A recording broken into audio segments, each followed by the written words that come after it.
Céline et son conjoint ont une fille. Aujourd'hui, Céline attend son deuxième enfant et elle est en arrêt maladie pour grossesse à risque. Tous deux sont salariés et pourtant, depuis 2009, ils ont un dossier de surendettement à la Banque de France.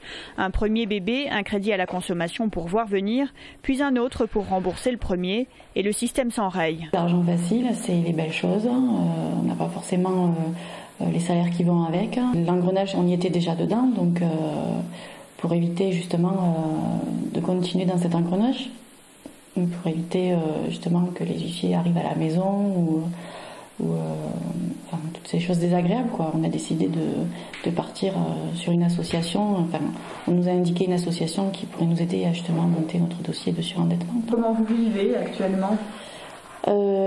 Sans chichi, sans extra, on vit. Voilà. Il nous reste le minimum à vivre en fait.